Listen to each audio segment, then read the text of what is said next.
Hey! In today's episode, I'm going to show you how to win as a six-city nation in Conflict of Nations. We will talk about what units to make, what to build in each city, what cities to annex, managing your economy, and how to deal with early game diplomacy. Let's start by exploring the optimal setup for a nation with 6 cities. Your approach to building your nation's strength significantly depends on whether you're landlocked or have access to the sea. Here is a strategy for each of the possible. For those of you running a landlocked nation, the optimal strategy involves focusing on both air and ground forces. Ideally, you want 2 cities dedicated to developing a powerful air force and the remaining 4 cities to produce ground units.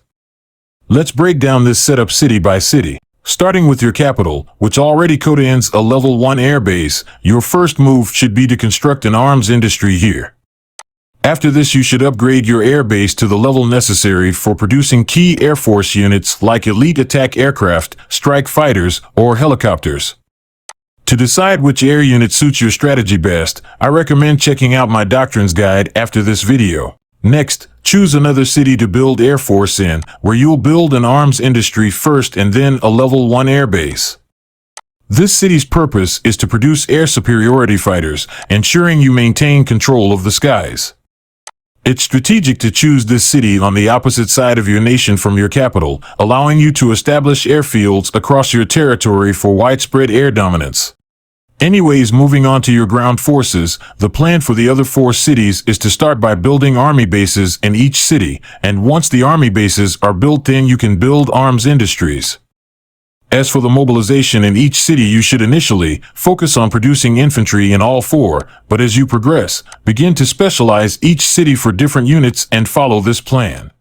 One city should evolve to host a level 4 army base for multiple rocket launchers, the second city will have a level 3 army base to build SAM launchers, the third city will have a level 2 army base for radars, and the last one should remain at level 1, continuously producing infantry.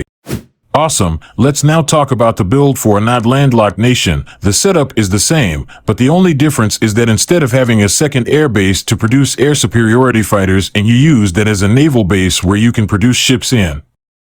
I personally suggest building cruisers in that naval base, which will require a level 4 naval base with an arm industry built. Awesome. Another tip I suggest to you is that you level up your arms industries in your homeland cities, especially those producing resources you lack. For more on expanding your economy and making in the best, check out the video above. Perfect. Let's now shift focus to invading, expanding, and the strategies involved in these crucial aspects of the game. Expanding as a 6-city nation is vital, as this is how you win the game and get a better economy. It is crucial on taking more cities to bolster your economic strength. This is why I recommend initiating land invasions from day 1. However, early game invasions for a 6-city nation come with challenges. Here are some essential tips to consider before starting an invasion. 1. Assess border threats and alliances. Check your border threats and activities. Ensure alliances with neighboring nations to avoid being backstabbed. With a medium military power during early invasions, everything can be used against you. 2. Target nations with 6 to 7 cities. In the early game, focus on nations with a maximum of 7 cities. Even with the war tactics I'll discuss after, attacking larger nations can be risky, given their almost double unit count. Aim for 6 to 7 city nations or consider targeting bot nations initially. 3. Maintain homeland defense. Always have infantry either producing or stationed in your homeland cities. As a medium nation with just 6 cities, the risk of being wiped out overnight or countered is high if you lack defensive units. Additionally, another tip I suggest to you is that you target a player likely to be inactive. You can detect inactive players by their lack of building activities. After that, quickly confirm they have 6 cities or fewer, as discussed earlier. Now, when you find the nation you're going to attack, simply do the step-by-step guide to successfully invade the enemy nation. 1. Unit relocation. Identify a border province with the nation you plan to attack. Select all your units and relocate them to this province. Create one stack with 10 units at the front and the extra units behind it. The 10-unit stack is considered meta for boosted damage, defense, and reduced damage taken. 2. Infantry production. Swiftly ensure that infantry are being produced back in your cities to defend against potential counterattacks. 3. City-by-city invasion. Once the infantry production is underway, send the 10-unit task force to invade the first city. After capturing the city, regroup all units, including the extras, and rebuild a 10-unit stack. Leave 1 unit behind in the conquered city and repeat the process for the next city. Continue this sequence until the enemy is conquered or all their cities are taken. 4. Final assault. If you find yourself with only 3 infantry units remaining, send the newly produced units to their location. Then create another unit task with at least 5 units and use it to attack the remaining cities. 5. Province conquest. Once the cities are secured, use infantry units to take control of all provinces. Awesome!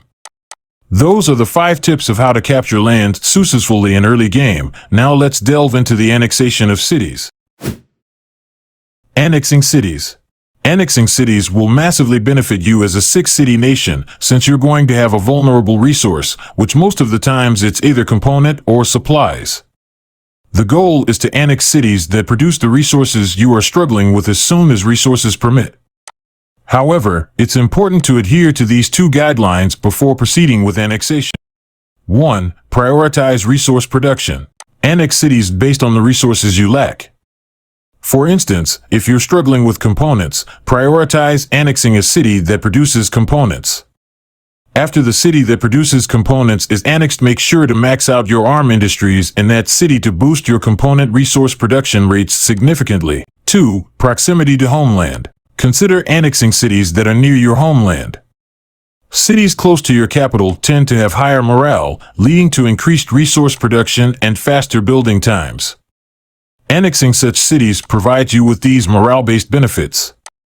Moreover, proximity makes defense easier. It is also vital to defend this annexed city because if an annexed city gets taken and you recover, then you will have to annex the city all over again. Awesome! You should not only use these annexed cities to boost your economy through, you should also use them to build units. Here are the units I would build on my newly annexed cities. For your very first annexed city, I recommend transforming it into an advanced army base focused on theater missile defense systems. These powerful defenses render you virtually immune to nuclear attacks. Moving on to your second annexed city, it's time to dominate the seas by building submarines, specifically attack submarines. Coupled with cruisers built earlier, this combination positions you to have the most formidable fleet in the game, capable of countering any naval threat. For the third city you bring under your wing, focus on elite units. Whether it's railguns, elite battle tanks, or another high-impact choice, this city should elevate your military's capabilities. Personally, I lean towards railguns for their unparalleled power, but the choice depends on your strategy and available technology. If elite units aren't an option yet, default to producing main battle tanks here, which remain a solid backbone for any army. These are the 3 units I suggest you to annex for the first 3 annexed cities. However, if you want to annex more cities and produce more units there, then you have the flexibility to diversify further based on your military needs and strategic vision. By following this approach and building the units I've outlined, you position yourself to counter virtually any threat across the game, assembling the most versatile and powerful military force possible. Perfect! With all that set and put into practice, you're ready to win as a 6-city nation. If this video helped you out, consider subscribing for more content like this. Thanks.